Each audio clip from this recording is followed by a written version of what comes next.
हाँ, ठीक है, तो आइए इसे थोड़ा विस्तार से समझते हैं। दुनिया भर में आखिर ये कैसे तय होता है कि कोई कृत्य अपराध है या नहीं। हाँ, बिल्कुल। और अगर वो अपराध है तो उसकी सजा क्या होनी चाहिए? हम सब जानते हैं कि बुनियादी तौर पर दुनिया में दो तरह की कानूनी प्रणालियां काम करती हैं। कॉडिफाइड लॉ यानी संहिताबद्ध कानून और कॉमन लॉ। सही कहा। लेकिन जब हम न्याय की बात करते हैं ना, तो क्या हर देश एक ही चश्मे से दुनिया को देखता है? आज की इस गहन चर्चा में हम इन्हीं बुनियादी लेकिन बेहद जटिल सवालों की तह तक जाएंगे। और इसके लिए हमारे पास आज जो मुख्य जानकारी हैं वो केविन जॉन हेलर और मार्कस डी डबर की the handbook of comparative criminal law के विस्तृत शोध पर आधारित है। हाँ, और हमारा मिशन आज ये है कि इन जटिल कानूनी संरचनाओं के पीछे के असली मनोविज्ञान को समझा जाए। ये समझना कि किसी अपराध के पीछे के इरादे को कैसे मापा जाता है, सजा कैसे तय होती है, और एक जज के पास अपनी मर्जी से फैसला लेने के कितने अधिकार होते हैं। बिल्कुल। अगर हम एक बहुत ही आसान एनालॉजी का इस्तेमाल करें तो कॉडिफाइड लॉ एक विस्तृत बेकिंग रेसिपी की तरह है, जहां सब कुछ ग्राम और मिलीलीटर में पहले से लिखा है और जज को बस उस वमले का कड़ाई से पालन करना होता है। एकदम सही। वहीं दूसरी तरफ जो कॉमन लॉ सिस्टम है वो एक मास्टर शेफ की तरह है, जो अंततः अपने पुराने अनुभव और सामने मौजूद परिस्थितियों के अनुसार डिश में बदलाव करने का निर्णय लेता है। लेकिन इस हैंडबुक को गहराई से पढ़ने के बाद ये समझ आता है कि असल जिंदगी की अदालत में ये रेसिपी और मास्टर शेफ का जो फॉर्मूला है वो उतना सीधा नहीं है जितना लगता है। हाँ, वो तो है। और यही इस पूरी चर्चा का सबसे दिलचस्प पहलू भी है। ये दोनों प्रणालियां पूरी तरह से अलग ऐतिहासिक पृष्ठभूमियों से निकली हैं। देखिए, अगर हम बुनियादी ढांचे की बात करें तो इस शोध में जर्मनी को कॉडिफाइड लॉ के एक बेहतरीन और शायद हम सबसे सटीक उदाहरण के तौर पर पेश किया गया है। जर्मनी का सिस्टम। हाँ, जर्मनी का पूरा क्रिमिनल जस्टिस सिस्टम पूरी तरह से लिखित संहिताओं या कोड्स पर चलता है। इसकी जड़ें 1871 के पीनल कोड में गहराई तक धसी हुई हैं। 1871 मतलब काफी पुराना है। बिल्कुल। जर्मनी के सिस्टम में लीगैलिटी प्रिंसिपल यानी कानून का सिद्धांत बहुत ही सख्त है। वहां एक लैटिन नियम काम करता है, लेक्स स्क्रिप्टा। लेक्स स्क्रिप्टा, इसका सीधा सा मतलब है कि बिना लिखित कानून के कोई सजा नहीं दी जा सकती। एकदम सही। हर चीज किताब में होनी चाहिए। लेकिन एक मिनट, क्या ये व्यवस्था इसे बहुत ज्यादा रोबोटिक नहीं बना देती? मेरा मतलब है, जर्मनी में जजों को अपनी मर्जी से कोई नया अपराध बनाने का कोई अधिकार नहीं है। कोई अधिकार नहीं है। सब कुछ पहले से स्पष्ट होना चाहिए। पर समाज तो बहुत तेजी से बदलता है ना। मान लीजिए कोई ऐसा नया साइबर क्राइम सामने आ जाए जिसके बारे में 1871 में किसी ने सोचा भी ना हो, तो क्या वहां का सिस्टम बस हाथ पे हाथ धरे बैठा रहेगा?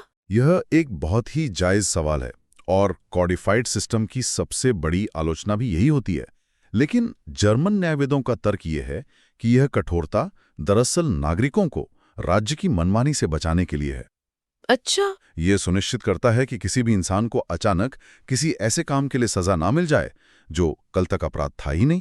तो मतलब अगर कोई नया अपराध पनप रहा है तो ये संसद का काम है कि वो नया कानून बनाए, ना कि जज का काम कि वो बैठे बैठे अपनी मर्जी से कानून कर दे। लोकतंत्र में कानून बनाने का अधिकार चुने हुए प्रतिनिधियों के पास ही होना चाहिए। ये नजरिया तो समझ में आता है, ये एक तरह की सुरक्षा की गारंटी है। लेकिन इसके ठीक विपरीत जब हम यूनाइटेड किंगडम, विशेषकर इंग्लैंड और वेल्स की ओर देखते हैं, जो कॉमन लॉ का प्रमुख उदाहरण है, तो हालात बिल्कुल बदल जाते हैं। पूरी तरह से। वहां कोई एक संपूर्ण क्रिमिनल कोड नहीं है जिसमें सारे अपराध लिखे हों। ये प्रणाली सदियों के न्यायिक निर्णयों और सर एडवर्ड कोक या ब्लैकस्टोन जैसे ऐतिहासिक लेखकों के दस्तावेजों पर निर्भर करती है। और यहाँ से ये विषय और भी दिलचस्प हो जाता है। बिल्कुल। हैंडबुक पढ़ते हुए मुझे जो सबसे चौंकाने वाली बात लगी वो ये है कि यूके में जज वास्तव में नया कानून विकसित कर सकते हैं। हाँ, इसमें 1962 के एक बहुत ही मशहूर केस का जिक्र है, शॉ बनाम डायरेक्टर ऑफ पब्लिक प्रोसिक्यूशन का मामला। वो केस कॉमन लॉ सिस्टम में जजों की ताकत का एक क्लासिक उदाहरण है। अरे हाँ, वो 1962 का केस। उस मामले में एक व्यक्ति ने एक तरह की डायरेक्टरी छापी थी जिसमें सेक्स वर्कर्स के नाम और पते थे। और तकनीकी तौर पर देखा जाए तो उस समय कोई ऐसा लिखित कानून नहीं था जो इस विशिष्ट काम को अपराध मानता हो। फिर भी हाउस ऑफ लॉर्ड्स ने, जो उस समय यूके की सर्वोच्च अदालत थी, उसने उस व्यक्ति को सार्वजनिक नैतिकता को भ्रष्ट करने की साजिश के जुर्म में दोषी ठहरा दिया। अदालत ने अनिवार्य रूप से हवा में से एक नया अपराध बना दिया, क्योंकि उन्हें लगा कि ये समाज के लिए बुरा है। जर्मनी का कोई भी जज ऐसा करने की सोच भी नहीं सकता। और यही कॉमन लॉ और कॉडिफाइड लॉ के बीच का सबसे बड़ा वैचारिक टकराव है। कॉमन लॉ इस विचार पर टिका है कि कानून को एक जीवित इकाई होना चाहिए जो समाज की बदलती नैतिकता के साथ खुद को ढाल सके।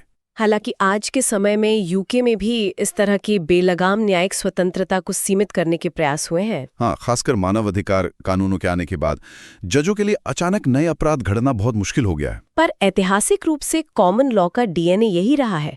जज सिर्फ कानून की व्याख्या नहीं करते, वो उसे आकार देते हैं। बिल्कुल। तो अगर यूके में जजों के पास इतनी शक्ति है और जर्मनी में सब कुछ किताब से चलता है, तो सवाल उठता है कि जब कोई व्यक्ति अदालत में होता है तो ये दोनों प्रणालियां उसके दिमाग को कैसे पढ़ती हैं? ये साबित करना कि किसी ने जानबूझकर किया या गलती से, ये क्रिमिनल लॉ का सबसे चुनौतीपूर्ण हिस्सा है, जिसे हम मेंस रिया या दोषी दिमाग कहते हैं। हाँ, और इस हैंडबुक में इस पर बहुत विस्तार से चर्चा की गई है। जर्मनी का दृष्टिकोण यहाँ बहुत ही व्यवस्थित और विज्ञान की तरह है। उन्होंने इरादे को मापने के लिए एक 3 स्तरीय मॉडल विकसित किया है। 3 स्तर? इसे एक उदाहरण से समझते हैं। मान लीजिए कोई व्यक्ति एक खाली इमारत में आग लगाता है सिर्फ इसलिए ताकि वो बीमा कंपनी से पैसे ऐंठ सके। एक क्लासिक इंश्योरेंस फ्रॉड। बिल्कुल। अब जर्मनी के पहले स्तर को एब्सिक्ट कहते हैं, जिसे हम प्राथमिक इरादा कह सकते हैं। इस उदाहरण में अपराधी का एब्सिक्ट क्या है? इमारत को जलाना और पैसे लेना। सही। लेकिन मान लीजिए उसे पता है कि उस इमारत के एक हिस्से में एक चौकीदार सो रहा है और आग लगाने से उस चौकीदार की मौत निश्चित है। बाप रे। अपराधी चौकीदार को मारना नहीं चाहता, लेकिन वो जानता है कि ऐसा होगा ही। इसे कहते हैं विसेंटलिशकाइट, यानी ज्ञान या सर्टेनिटी। ये इरादे का दूसरा स्तर है। आप परिणाम नहीं चाहते, लेकिन आप जानते हैं कि वो होगा। ये बहुत ही बारीक अंतर है। वो मारना नहीं चाहता, लेकिन उसे परवाह भी नहीं है क्योंकि उसका लक्ष्य पैसे हैं। और फिर आता है तीसरा स्तर, बेडिंगटर वर्सात्स या सशर्त इरादा। इसमें अपराधी को किसी परिणाम की निश्चितता नहीं होती, बस एक संभावना दिखती है और वो उस जोखिम को स्वीकार कर लेता है। जैसे कोई भीड़ भरे हाईवे पर पुल से पत्थर फेंके। बिल्कुल। उसे नहीं पता कि वो कार पर गिरेगा या नहीं, वो सोचता है जो होगा देखा जाएगा। ये जो जोखिम को अपना लेने की मानसिकता है, जर्मन कानून इसे भी एक तरह का इरादा मानता है। ये तो वाकई इंसानी मनोविज्ञान को टुकड़ों में बांटने जैसा है। इसके विपरीत शोध बताता है कि यूके का दृष्टिकोण ज्यादा व्यवहारिक है। यूके में इरादे को न्यायिक निर्णयों से डायरेक्ट और ऑब्लिक इरादे के रूप में देखा जाता है। और यूके में स्ट्रिक्ट लायबिलिटी का भी मजबूत सिद्धांत है, जहां कभी कभी इरादा साबित ही नहीं करना पड़ता, जैसे ट्रैफिक नियम तोड़ना। हाँ, लेकिन जब हम इरादे की इस बहस को भारत के संदर्भ में देखते हैं तो कहानी और दिलचस्प हो जाती है। भारत का जिक्र आना बहुत जरूरी है। भारत का 1860 का इंडियन पीनल कोड, जिसे मैकाले ने तैयार किया था, वो कॉडिफाइड लॉ का एक अलग ही उदाहरण है। ये ब्रिटिश काल में बना जरूर था, लेकिन ये ब्रिटिश कॉमन लॉ जैसा लचीला नहीं है। ये बेहद संहिताबद्ध है। और अगर हम इसके होमिसाइड्स वाले हिस्से को देखें तो ये अविश्वसनीय रूप से विस्तृत है। हाँ, आईपीसी में मर्डर और culpable homicide not amounting to murder के बीच का अंतर सिर्फ इरादे की डिग्री पर टिका है। किताब में बहुत ही विशिष्ट शब्दों का उपयोग किया गया है। और वे शब्द ही जिंदगी और मौत का फैसला करते हैं। जज ये देखते हैं कि क्या कृत्य से मौत होना सिर्फ संभावित था या सबसे अधिक संभावित था या फिर आभासी निश्चितता थी। मतलब ये किसी के दिमाग को पढ़ने का एक बेहद व्यवस्थित तरीका है। अगर मौत की आभासी निश्चितता थी, जैसे सिर पर भारी लोहे की रॉड से वार करना, तो वो सीधे मर्डर है। लेकिन अगर सिर्फ लाठी से पैर पर मारा, जहां मौत संभावित थी लेकिन निश्चित नहीं, तो वो कल्पेबल होमिसाइड में आ सकता है, जिसकी सजा काफी कम होती है। तो मैकाले ने 1860 में ही जर्मन सिस्टम की तरह इरादे की परतों को कोडिफाई करने की कोशिश की थी। लेकिन ये सब हमें एक बहुत ही महत्वपूर्ण सवाल पर ले जाता है, सजा की गंभीरता पर। बिल्कुल। जब इरादा तय हो जाता है तो सजा कैसे तय होती है? इस किताब का जो हिस्सा सजा और न्यायिक विशेषाधिकार पर बात करता है, उसने मुझे बहुत सोचने पर मजबूर किया। जर्मनी और यूके के बीच सजा देने की फिलॉसफी में जमीन आसमान का अंतर है। जर्मनी में पूरी सजा मुख्य रूप से शुल्ड के सिद्धांत पर आधारित होती है, यानी व्यक्तिगत दोष या जवाबदेही। हाँ, वहाँ पूरा जोर इस बात पर है कि सजा अपराध के अनुपात में हो और मुख्य लक्ष्य अपराधी का पुनर्वास हो। और इसका एक व्यवहारिक उदाहरण ये है कि जर्मनी में 6 महीने से कम की जेल की सजा को लगभग खत्म सा कर दिया गया है। जज अक्सर ऐसी छोटी सजाओं को निलंबित कर देते हैं या जुर्माना लगाते हैं, क्योंकि क्रिमिनोलॉजी मानती है कि छोटी सजा के लिए जेल जाने से व्यक्ति खतरनाक अपराधियों के संपर्क में आ जाता है, उसकी नौकरी छूट जाती है और उसके पक्के अपराधी बनने की संभावना बढ़ जाती है। और जुर्माने की बात करें तो जर्मनी का डे फाइन सिस्टम तो कमाल का है। ये सिर्फ एक निश्चित रकम का जुर्माना नहीं है। मतलब एक अरबपति और एक आम टीचर का उदाहरण लेते हैं, अगर दोनों ने रेड लाइट जंप की तो कई देशों में दोनों को शायद $100 का जुर्माना देना पड़ेगा। अरबपति हंसते हुए दे देगा, लेकिन टीचर का बजट बिगड़ जाएगा। यहीं पर डे फाइन सिस्टम समानता लाता है। जुर्माना अपराधी की दैनिक आय पर तय होता है। अगर सजा 5 दिन की आय है तो टीचर अपनी 5 दिन की सैलरी देगा और अरबपति अपनी 5 दिन की भारी कमाई देगा। दोनों को आर्थिक चोट का एहसास एक समान होना चाहिए। हालांकि जो खतरनाक अपराधी हैं उनके लिए जर्मनी सुरक्षात्मक हिरासत का कड़ाई से उपयोग करता है। सजा पूरी होने के बाद भी वो जीवन भर कस्टडी में रह सकते हैं। अब इस जर्मन मॉडल की तुलना यूके से करें तो तस्वीर बदल जाती है। यूके में जज के पास सजा सुनाने में एक बहुत बड़ा विवेकाधिकार होता है। वहां कोई मैथमेटिकल ग्रिड नहीं है, इसके बजाय कथात्मक दिशा निर्देश काम करते हैं। जज मामले की पूरी कहानी, अपराधी की पृष्ठभूमि देखकर सजा तय करते हैं। और शायद इसी वजह से यूके में कैद की दर पश्चिमी यूरोप में सबसे अधिक है। प्रति 100,000 लोगों पर लगभग 150 लोग जेल में हैं, जो फ्रांस और जर्मनी के मुकाबले काफी ज्यादा है। ये दर्शाता है कि यूके का सिस्टम अपराधों को कितनी गंभीरता से लेता है। विवेकाधिकार की बात करते हुए मुझे भारतीय न्याय प्रणाली का वो अनूठा उदाहरण याद आ रहा है, उकसावे वाला। हाँ, भारत में अदालतें ये देखती हैं कि उकसावे के वक्त क्या व्यक्ति उसी समाज के वर्ग से संबंध रखने वाले एक उचित व्यक्ति की तरह व्यवहार कर रहा था। ये भारत की अद्वितीय सामाजिक जटिलता को कानून में झलकाता है।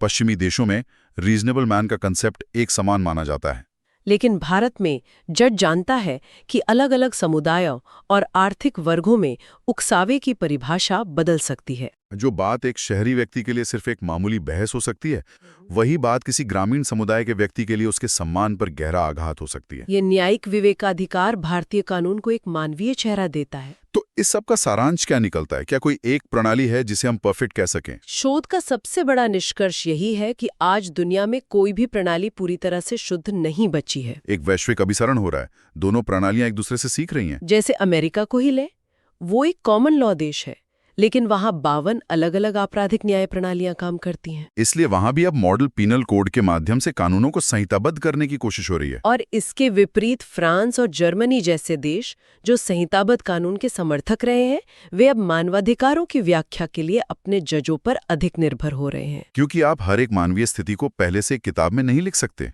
अंततः ये सारी चर्चा सिर्फ वकीलों तक सीमित नहीं है। ये इस बारे में है कि एक समाज के रूप में हम न्याय को कैसे परिभाषित करते हैं। क्या हम एक सख्त लिखित नियम पर भरोसा करते हैं या परिस्थितियों को समझने वाले एक जज की बुद्धिमत्ता पर? इस चर्चा को समेटते हुए मैं एक ऐसा विचार सामने रखना चाहूंगा जो हमें भविष्य की ओर देखने पर मजबूर कर दे। बिल्कुल, बताइए। आज हम कोडिफाइड लॉ और कॉमन लॉ पर बहस कर रहे हैं, लेकिन जैसे जैसे न्यूरोसाइंस और मनोविज्ञान प्रगति कर रहे हैं, वे हमें इंसानी दिमाग के बारे में नई बातें बता रहे हैं। हम ब्रेन स्कैन से देख सकते हैं कि व्यक्ति के दिमाग में क्या चल रहा है। तो भविष्य में कौन सी कानूनी प्रणाली इस नई वैज्ञानिक समझ को बेहतर तरीके से परख पाएगी? क्या वो प्रणाली जो पुरानी संहिताओं से बंधी है, या वो जो नए वैज्ञानिक युग के साथ खुद को ढाल सकती है? ये वाकई में सोचने वाली बात है। क्या हमारी आने वाली पीढ़ियां पुरानी किताबों में लिखे शब्दों से न्याय करेंगी या सीधे दिमाग को पढ़ने वाली विज्ञान की नई तकनीकों से? इस गहरे सवाल के साथ हम आज की इस चर्चा को यहीं विराम देते हैं। हमारे साथ जुड़ने के लिए शुक्रिया।